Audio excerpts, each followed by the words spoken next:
Ayan. Alam nyo mga idol, tuwang-tuwa si Toro pag nakarating na siya dito sa ating kaniyang paliguan. Dahil galing siya sa pag-araro, nag-araro po kami mga idol.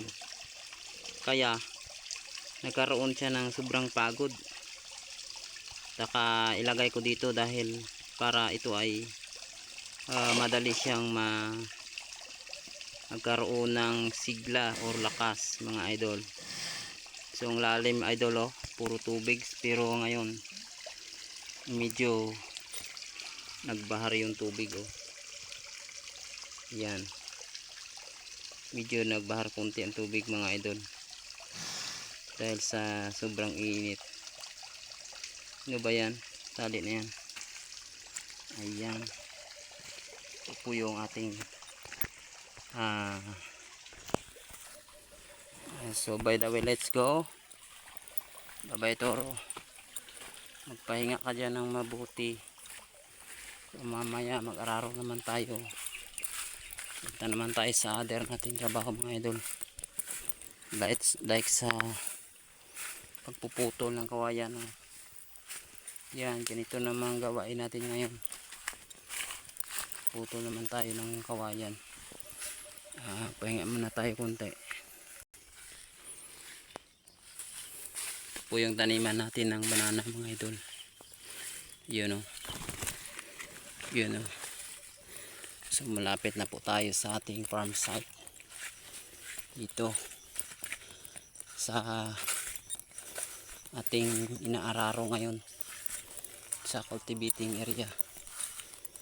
Yan po yung sitaw natin na tanim ng Kuresma noong April tanim. So mabuti nga nagbunga na ngayon mga idol, oh. Yun, oh. Makita natin yung magandang bunga. So medyo dilid lang siya konti. Yun dulo, medyo dilid lang konti ang pagbunga niya dulo. Yun, oh. Pero mahaba ang mga bunga doon. Ang ganda tingnan. Yan. Yan. So sa kabila nito ay dito ko nag-araro. Ako nag-araro para tataniman natin kamatis. Pagdating sa ulan, yung bunga sita natin, oh. Yun. Idolo. Maganda. Pero hindi pa masyadong marami kasi mula pa lang. Yun. Ito yung pong inararo natin para tataniman natin ng tomato. Yun dulo.